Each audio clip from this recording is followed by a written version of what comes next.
الله وبركاته. إن الحمد لله نحمده ونستعينه ونستغفره ونعوذ بالله من شرور أنفسنا ومن سيئات أعمالنا. من يهده الله فلا مضل له ومن يضلله فلا هادي له. أشهد أن لا إله إلا الله وحده لا شريك له وأشهد أن محمدا عبده ورسوله صلوات الله وسلامه. يا أيها الذين آمنوا اتقوا الله حق تقاته ولا تموتن إلا وأنتم مسلمون. يا أيها الناس اتقوا ربكم الذي خلقكم من نفس واحدة وخلق منها زوجها وبث منهما رجالا كثيرا ونساء واتقوا الله الذي تساءلون به والأرحام إن الله كان عليكم رقيبا. يا أيها الذين آمنوا اتقوا الله وقولوا قولا سديدا يصلح لكم أعمالكم ويغفر لكم ذنوبكم ومن يطع الله ورسوله فقد فاز فوزا عظيما. أما بعد فإن أصدق الحديث كتاب الله وخير الهدي هدي محمد صلى الله عليه وسلم وشر الأمور محدثاتها وكل محدثة بدعة وكل بدعة ضلالة وكل ضلالة في النار. Ikhwani fiddin azzakumullah, hadirin dan juga pendengar suara Perak Jaya yang dirahmati oleh Allah Subhanahu wa taala. Di hari-hari ini, pada bulan ini tepatnya Rabiul Awal, biasanya masyarakat dunia Islam seolah punya acara tahunan, yaitu berupa peringatan Maulid Nabi sallallahu alaihi wasallam, di mana ketika disebut perayaan Maulid Nabi sallallahu alaihi wasallam identik dengan ungkapan cinta kepada Nabi sallallahu alaihi wasallam, meskipun itu adalah jalan yang baru.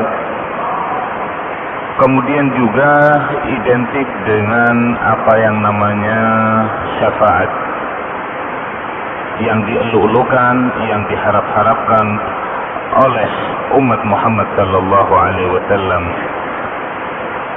Untuk itu pada kesempatan kali ini saya ingin berbicara tentang apa yang namanya syafaat. Ikhwani fiddin azzakumullah, pada hari kiamat nanti hamba yang beramal soleh saja selama hidupnya di dunia itu akan merasa tidak pantas,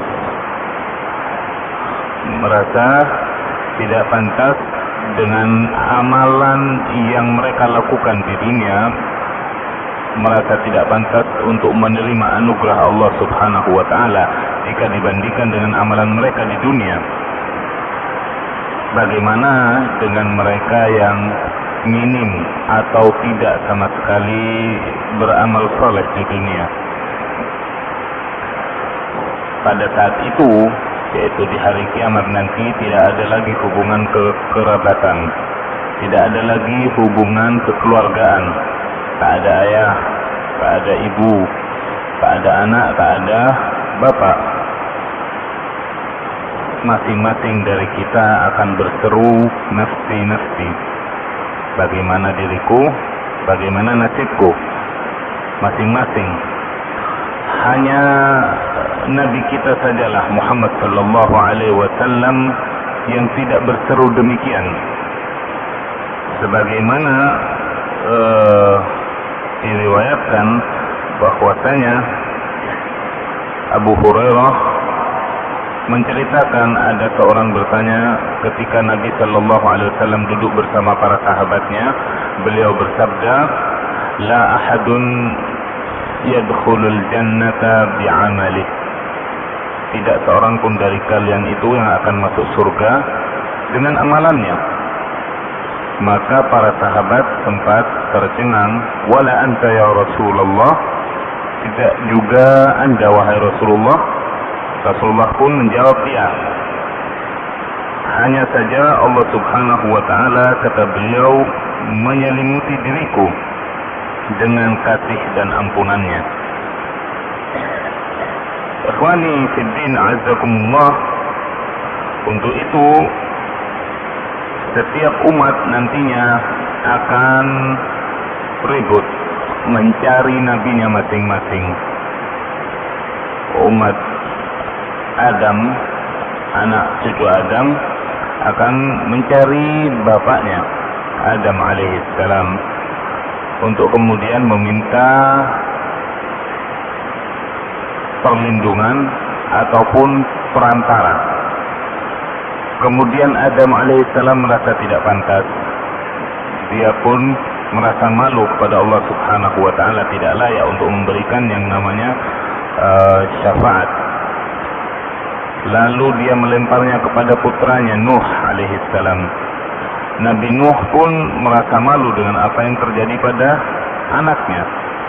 Dia pun kemudian melemparnya kepada Musa alaihissalam. Musa alaihissalam pun merasa tidak malu, merasa tidak pantas dan merasa malu pada Allah subhanahu wa ta'ala atas perbuatannya, meskipun telah diampuni oleh Allah subhanahu wa ta'ala, membunuh jiwa misalnya.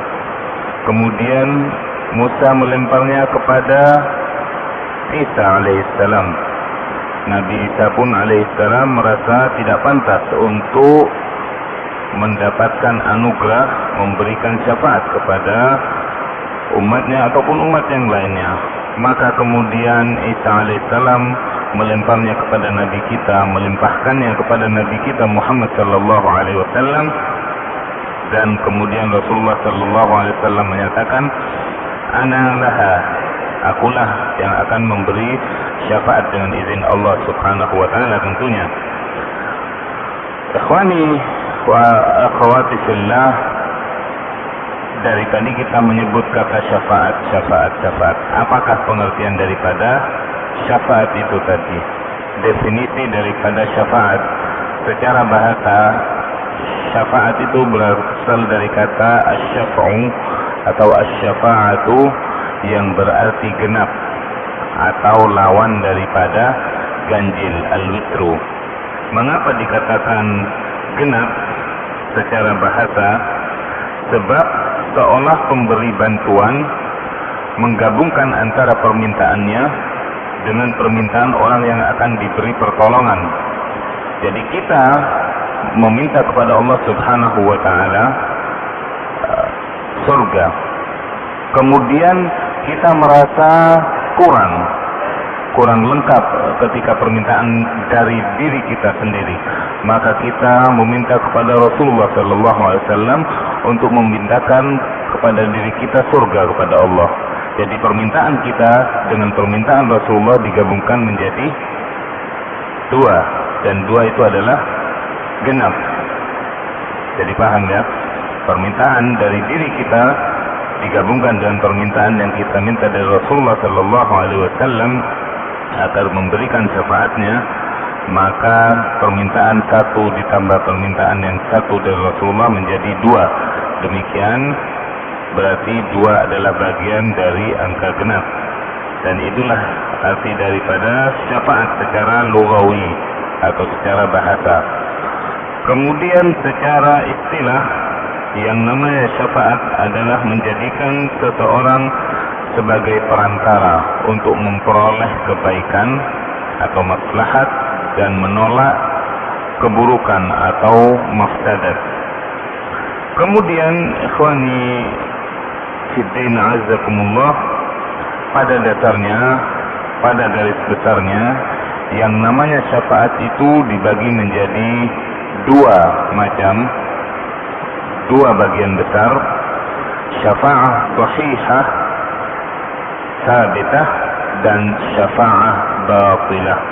Syafaat yang tetap, yang benar, datangnya dari Allah dan tuntunan Rasulullah sallallahu alaihi wasallam. Kemudian yang kedua syafaat yang batil, yang tidak ada tuntunannya. Syafaat yang pertama yaitu syafaat yang sahihah yang benar itu hanya menjadi milik ahli tauhid yang benar-benar mengikhlaskan ibadahnya kepada Allah Subhanahu wa taala, jauh dari kesyirikan dan sesuai dengan tuntunan Nabi-Nya Muhammad sallallahu alaihi wasallam. Suatu ketika Rasulullah pernah ditanya pula oleh salah satu sahabat, "Man as'adun nas bi syafa'atika yaumil qiyamah?" Siapakah orang yang paling beruntung nantinya wahai Rasulullah dengan memperoleh syafaatmu pada hari kiamat? Maka Rasulullah sallallahu alaihi wasallam menjawab, "Man qala la ilaha illallah khalifan min qalbih atau min nafasih," yaitu orang yang dengan tulus, dengan ikhlas menyatakan la ilaha illallah dari lubuk hatinya. Hadis ini diriwayatkan oleh Al-Bukhari rahimahullah. Kemudian syafaat yang tetap ini juga masih dibagi lagi oleh para ulama rahimahumullah menjadi dua, syafa'ah ammah dan syafa'ah khassah. Syafaat yang umum yang bisa dimiliki oleh Nabi kita Muhammad sallallahu alaihi wasallam dan juga oleh para nabi yang lain, ataupun oleh para malaikat, ataupun oleh para syuhada, para siddiqin dan para salihin. Kemudian syafa'ah khassah atau asy-syafa'atul uzma, syafaat yang khusus, syafaat yang paling agung yang hanya dimiliki oleh Nabi kita Muhammad sallallahu alaihi wasallam.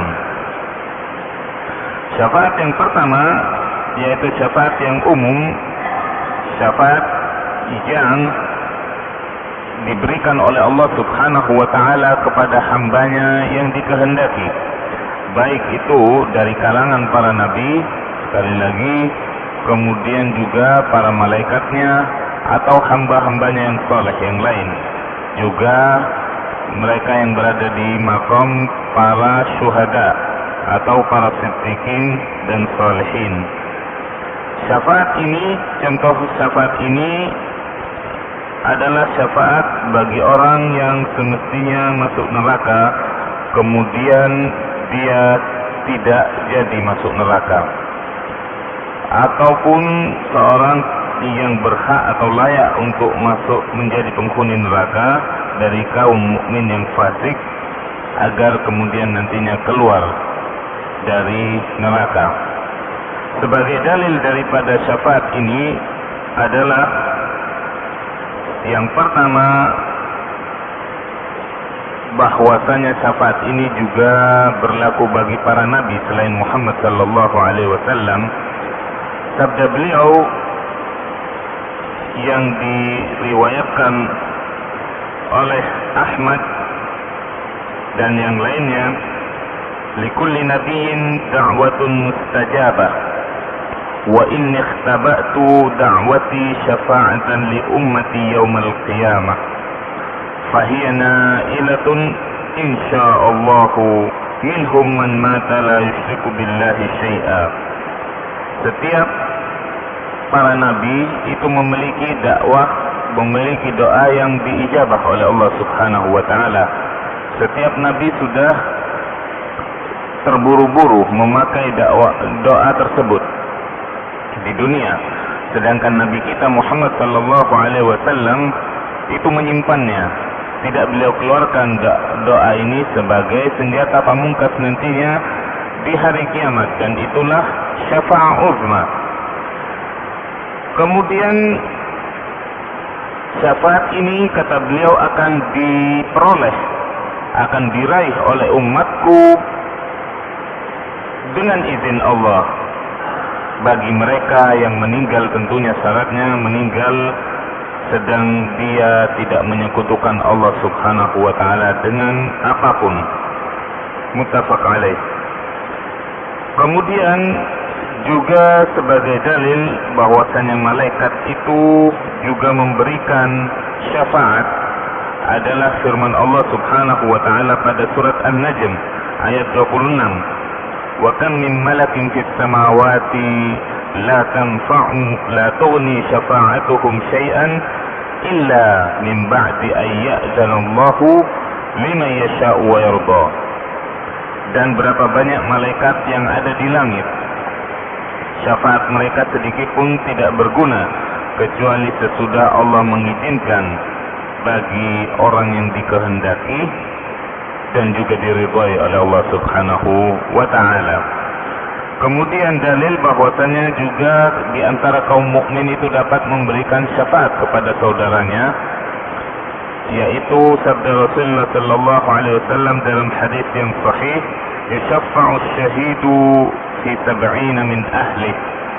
Orang yang mati syahid, orang yang gugur di medan perang di jalan Allah Subhanahu wa taala, itu dapat memberikan syafaat kepada 70 orang dari kerabat keluarganya, kepada 70 orang dari anggota keluarganya. Demikian dalil-dalil tentang syafaat yang umum atau al-ammah. Kemudian syafaat khassah, syafaat yang khusus dimiliki oleh Nabi Muhammad sallallahu alaihi wasallam dan merupakan syafaat paling agung. Syafaat ini beliau berikan nantinya ketika manusia tertimpa kesulitan dan kesedihan. Di saat yang genting dan terjepit, manusia seluruhnya itu terkatung-katung karena nasibnya tidak langsung diputuskan oleh Allah Subhanahu wa taala. Makanya kemudian tadi di mukadimah saya katakan setiap orang akan berkeliling mencari nabinya untuk meminta agar berdoa kepada Allah Subhanahu wa taala segera memutuskan perkara manusia dan jin. Maka kemudian akhirnya sampailah kepada Nabi Muhammad sallallahu alaihi wasallam, kemudian beliau bersujud menghadap Allah Subhanahu wa taala dan bersujud dengan lama, dengan waktu yang agak lama, sampai kemudian Allah Subhanahu wa taala memerintahkan beliau untuk bangkit atau bangun dan kemudian mengizinkan beliau untuk memberikan syafaatnya. Dan itulah al-maqam al-mahmud, yaitu tempat atau posisi kedudukan yang terpuji yang Allah sindir dalam firman-Nya pada surat Al-Isra ayat 79. Wa minal laili fatahajjad bihi nafilatan lak asa an yab'atsaka rabbuka maqaman mahmuda. Dan pada sebagian malam hari salat tahajudlah kamu sebagai suatu ibadah tambahan bagimu. Niscaya Rabbmu mengangkat kamu ke tempat yang terpuji. Tempat yang terpuji ini yang dimaksud adalah syafa'ah uzma atau syafaat yang paling agung. Contoh syafaat ini adalah syafaat beliau terhadap orang mukmin untuk dapat masuk jannah atau masuk surga. Kemudian juga syafaat beliau terhadap 70.000 orang dari umatnya agar masuk surga tanpa hisab. Ini adalah bagian daripada syafaat uzma. Kemudian juga syafaat beliau kepada orang yang berimbang amal kebaikannya dan amal keburukannya, 10 sama 10. Maka dengan syafaat Nabi sallallahu alaihi wasallam orang ini layak untuk masuk surga. Kemudian juga syafaat beliau terhadap penghuni surga yang berada di level bawah untuk naik ke level yang lebih tinggi. Ini dengan peran syafaat Nabi kita Muhammad sallallahu alaihi wasallam. Syafaat khusus beliau pula adalah syafaat beliau bagi pamannya Abu Talib. Abu Talib yang membesarkan beliau alaihi salatu wassalam, yang menjaga beliau dari serangan kafir Quraisy, yang berjasa kepada dakwah Islam sebenarnya, akan tetapi dia tidak mengucapkan kalimat tauhid la ilaha illallah dari mulutnya, makanya dia tetap statusnya sebagai orang kafir. Rasulullah mintakan kepada Allah Subhanahu wa taala, dan Allah berikan keringanan, bukan kebebasan untuk siksanya. Dan siksa ringan yang diberikan oleh Allah Subhanahu wa taala kepada Abu Thalib, yaitu berupa keadaan, artinya dia itu berdiri di atas bara api neraka, sedangkan otaknya mendidih. Nasallallahu salamah wal afiyah. Inilah bentuk keringanan siksaan yang diberikan oleh Allah Subhanahu wa taala kepada Abu Thalib, paman Nabi sallallahu alaihi wasallam. Kemudian tentang syafaat yang bermanfaat ini, cara memperolehnya itu harus memenuhi dua syarat penting untuk mendapatkan syafaat Nabi kita Muhammad sallallahu alaihi wasallam ataupun syafaat yang lainnya, syafaat yang umum. Yang pertama adalah keridhaan Allah Subhanahu wa taala terhadap pemberi syafaat dan juga yang bakal diberi syafaat. Ridha Allah kepada Nabi kita dan juga kepada kita. Ridha Allah kepada keluarga kita yang akan memberikan syafaat kepada kita kalau memang ada, ataupun malaikat juga kepada kita. Hal ini Allah nyatakan pada surat Al-Anbiya ayat 28. Wala yashfa'una illa liman irtada. Dan mereka tidak dapat memberi syafaat melainkan kepada orang-orang yang diridhai oleh Allah Subhanahu wa taala. Jadi keridhaan Allah adalah syarat pertama bagi pemberi syafaat dan bagi yang mau menerima syafaat. Kemudian syarat kedua adalah izin Allah Subhanahu wa taala bagi pemberi syafaat. Hal ini banyak dalilnya dalam Al-Quran, termasuk ayat yang kita hafal bersama, ayat kursi Al-Baqarah, surat Al-Baqarah ayat 255. Man zalladzi yashfa'u indahu illa biiznih. Dan siapakah yang dapat memberi syafaat di sisi Allah tanpa izin darinya. Demikianlah dua syarat penting yang harus terpenuhi untuk bisa memperoleh syafaat baginda Nabi sallallahu alaihi wasallam. Kemudian syafaat yang terakhir, yaitu syafaat yang kedua, yaitu tentang syafaat yang batil. Syafaat yang digagas atau diprakarsai oleh umat Nabi Nuh alaihissalam, yaitu ilah-ilah sesembahan yang mereka sembah dengan harapan dapat menyelamatkan nasib mereka di sisi Allah Subhanahu wa taala. Maka syafaat dari berhala-berhala ataupun sesembahan-sesembahan mereka tidaklah dapat memberikan apa-apa di hadapan Allah Subhanahu wa taala. Banyak sekali ayat yang menafikan syafaat semacam ini. Di antaranya pada surat Al-Muddatsir ayat 48. Fama tanfa'uhum syafa'atus syafi'in. Maka tidak berguna lagi bagi mereka, yaitu orang-orang kafir, orang-orang musyrik, dari syafaat dari orang-orang yang memberikan syafaat. Bagaimana tidak? Karena dua syarat memperoleh syafaat itu sama sekali tidak terpenuhi oleh orang-orang musyrik dan orang-orang kafir. Keridhaan Allah, ridha Allah, mustahil Allah ridha kepada orang kafir dan juga kepada amalannya, mustahil. Kemudian izin Allah, dan Allah tidak bakal mengizinkan seorang untuk memberikan syafaat kepada orang yang melakukan kesyirikan dan kekufuran kepadanya. Demikian pembagian syafaat secara garis besarnya. Kemudian poin terakhir yaitu bagaimanakah cara kita memohon syafaat Nabi Muhammad sallallahu alaihi wasallam.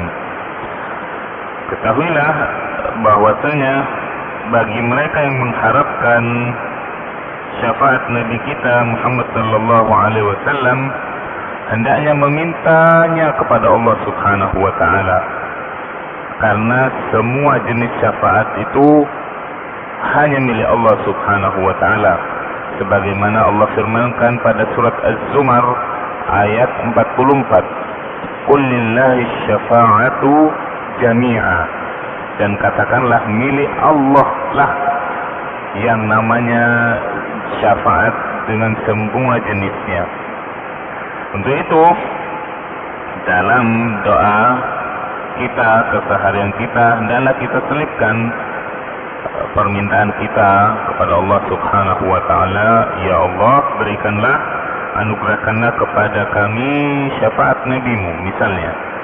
Atau juga ketika kita menjawab azan dalam salat 5 waktu, jangan lupa kita untuk menjawab azan dengan jawaban yang penuh, karena di situ juga terselip doa tentang syafaat. Wa ba'athu maqaman mahmudan alladzi wa'adta.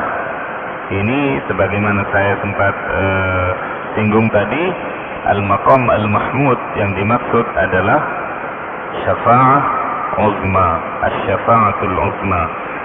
Kemudian juga tentunya dengan amal saleh kita di dunia, sesuai dengan perintah Allah Subhanahu wa taala, yaitu ikhlas kepadanya, dan juga sesuai dengan tuntunan Nabi Muhammad sallallahu alaihi wasallam.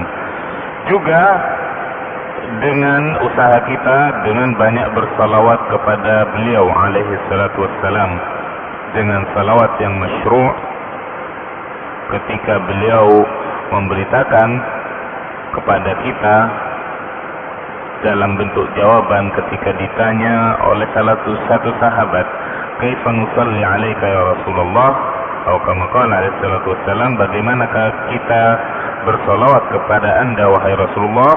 Qul Allahumma salli 'ala Muhammad. Katakan Allahumma salli 'ala Muhammad.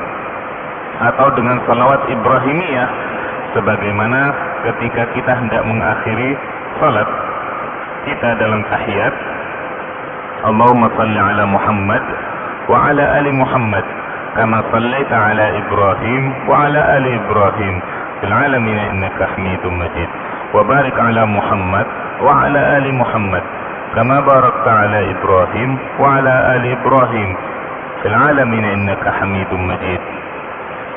Dengan salawat Ibrahimiyah ini kita harapkan kita dapat memperoleh syafaat Nabi sallallahu alaihi wasallam, meskipun yang namanya syafaat tentunya lebih diharapkan oleh ahlul kabair li ummati min ummati, kata beliau, bagi pelaku dosa-dosa besar dari umat beliau alaihi salatu wassalam. Akan tetapi kita tidak menutup kemungkinan dalam rangka peningkatan derajat kita di surga nantinya kita butuh syafaat Nabi Muhammad sallallahu alaihi wasallam dalam rangka dimasukkan kepada 70.000 golongan dari umatnya yang tanpa hisab masuk surga. Kita perlu syafaat Nabi Muhammad sallallahu alaihi wasallam.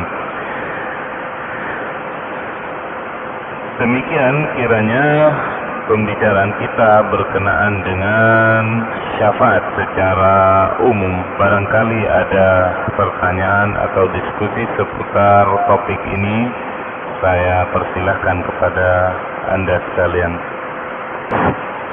Assalamualaikum warahmatullahi wabarakatuh. Waalaikumsalam warahmatullahi. Yang saya tanyakan ini Ustaz, bagaimana kalau meminta kepada Allah Subhanahu wa taala itu surga?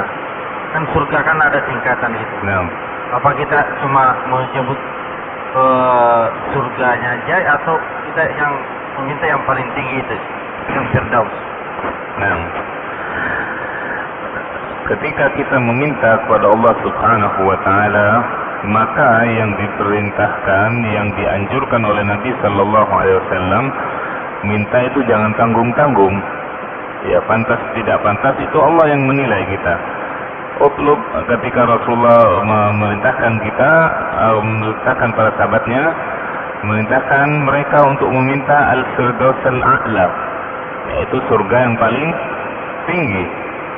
Ya, kalau tidak dikasih yang tinggi berarti masih mending dikasih yang di bawahnya sedikit, tidak masalah. Tapi kalau mintanya dari awal sudah yang rendah, wah jangan-jangan yang rendah pun kita tidak dapatkan begitu. Jadi sunnahnya ketika meminta kepada Allah Subhanahu wa taala, kita meminta al-firdaus al-a'la, yaitu surga Firdaus, yang merupakan surga yang paling tinggi, yang menjadi, yang atapnya adalah di bawah Arsy Rahman, yang atapnya adalah Arsy Rahman.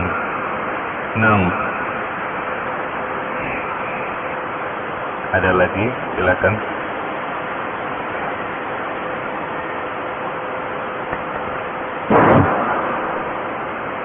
Ini hanya merupakan bertanya ringan saja, Ustaz. Ada pendapat dua pendengar, kalau kita habis sholat berdoa dengan pakai bahasa Arab akan dikabulkan dengan segera. Ada lagi menyatakan, ini saya lihat di TV lagi, maaf ya, berdoa pakai bahasa apapun saja diterima oleh Allah karena kita tidak mengetahui dan menghafal bahasa Arab. Ya. Misalnya Cina, Indonesia dan seluruhnya lah ya, itu dikabulkan semua karena dia yakin dengan bahasa sendiri, karena dia tidak bisa bahasa Arab, jelas bahwa dia pakai bahasa apapun saja. Sekian dan terima kasih, mohon penjelasan. Berkaitan dengan faktor doa, meminta kepada Allah Subhanahu wa taala, maka tentunya seutama-utama doa adalah doa yang termaktub, tercantum dalam Al-Quran, dan itu doa dengan bahasa Arab tentunya. Itulah yang paling utamanya doa yang tercantum dalam ayat-ayat Al-Quran. Kemudian berikutnya adalah doa yang tercantum dalam hadis-hadis Nabi Sallallahu Alaihi Wasallam yang sahih, yang dicontohkan, yang diucapkan oleh Nabi Sallallahu Alaihi Wasallam. Itu pada peringkat kedua. Kemudian pada peringkat berikutnya adalah doa daripada ulama, orang-orang saleh. Kemudian baru setelah itu doa dari masing-masing individu dari kita. Dan ketika seseorang memanjatkan doa kepada Allah Subhanahu wa taala, hendaklah dia penuhi adab-adab berdoa. Kemudian setelah itu semampunya, sesuai dengan kemampuannya, kapasitasnya, ketika dia tidak memahami bahasa Arab misalnya, hendaklah dia menghafal dulu beberapa doa-doa yang termaktub dalam Al-Quran. Ya. Yang paling jami'un mani'un, yang paling mencakup semua, misalnya doa yang semua kita hafal, Rabbana atina fid dunya hasanah wa fil akhirati hasanah wa qina adzabannar. Ya Allah, berikan kepada kami kehidupan di dunia yang baik, juga di akhirat kehidupan yang baik. Kemudian jauhkan kami dari api neraka. Dalam kehidupan yang baik di dunia, tentunya kita yang dimaksud dengan kebaikan di sini ya baik untuk agama kita, baik untuk kehidupan keseharian kita, untuk masa depan kita, mencakup semuanya. Kemudian kalau kita ingin memuaskan diri kita misalnya karena kita tidak mampu mengungkapkannya dengan bahasa Al-Quran, ya kita ungkapkan dengan bahasa lisan kita masing-masing. Ya, masing-masing, karena Allah Subhanahu wa taala Maha mengetahui dan Maha memahami semua bahasa, karena Allah adalah pencipta bahasa itu sendiri, pencipta lisan semua manusia yang mengeluarkan bahasa. Dan Allah Maha mengetahui. Jangankan kita ungkapkan dengan lisan kita, apa yang ada di hati kita pun Allah Maha mengetahuinya. Jadi saran saya agar Bapak ya memulai dulu dengan doa-doa tersebut, doa-doa yang ada dalam Al-Quran. Misalnya seseorang ingin keturunan, ada doanya Nabi Zakaria yang bisa dikopi, yang bisa dicuplik. Misalnya seseorang ingin istri dan anak yang soleha, ada pula pada akhir surat Al-Furqan, Rabbana hab lana min azwajina wa dzurriyyatina qurrata a'yun. Jadi kita dekatkan ya makna apa yang sedang kita inginkan. Kita cari dalam doa-doa yang ada dalam Al-Quran. Kalau tidak kita sesuaikan juga, kita cari dalam doa-doa Nabi Muhammad SAW. Karena insya Allah tidaklah tersisa hajat keinginan kita, kecuali juga menjadi hajat atau keinginan orang-orang terdahulu, termasuk Nabi kita Muhammad SAW. Nah, silahkan. Assalamualaikum warahmatullahi wabarakatuh. Assalamualaikum. Ya Ustaz, Nabi kita ini adalah Nabi akhir zaman. Nah. Berarti Nabi seluruh umat manusia. Iya. Nah, ada di antara umat-umat ini atau bangsa-bangsa ini yang tidak beriman kepada Muhammad Rasulullah SAW. Iya. Di dalam ayat pada akhir zaman kiamat nanti, Iya. ya seperti diungkapkan tadi bahwa mereka pada mencari nabinya. Iya. Nah, yang karena sekarang ini sebagai akhir zaman, kemana mereka akan lari? Kalau kita artinya setelah diutusnya Muhammad sallallahu alaihi wasallam sampai terjadinya kiamat, maka semua itu menjadi umat Muhammad sallallahu alaihi wasallam. Dari mulai diutusnya Muhammad sallallahu alaihi wasallam sampai nantinya terjadi kiamat, itu semua termasuk umatnya Muhammad sallallahu alaihi wasallam. Meskipun sebelum kiamat nantinya akan diturunkan kembali Isa alaihi salam ya sebagai hujjah atas orang-orang Nasrani yang menuhankannya, maka di situ Isa alaihi salam pun tidak datang membawa syariat baru, akan tetapi dia tunduk dengan syariat Muhammad sallallahu alaihi wasallam. Terbukti dari mulai turunnya saja dia bermakmum kepada siapa? Bermakmum kepada Imam Mahdi, bukan dia yang menjadi imam. Ini menunjukkan, ini isyarat yang jelas bahwasanya Isa alaihissalam tunduk kepada syariat Muhammad sallallahu alaihi wasallam sebagai syariat terakhir yang Allah turunkan untuk manusia yang berlaku sampai akhir zaman. Nah, baik. Karena waktu juga yang membatasi kita tutup majelis kita dengan doa kafaratul majlis. Subhanakallahumma wa bihamdik, asyhadu an la ilaha illa anta, astaghfiruka wa atubu ilaik, wal 'afwu minkum. Assalamualaikum warahmatullahi wabarakatuh.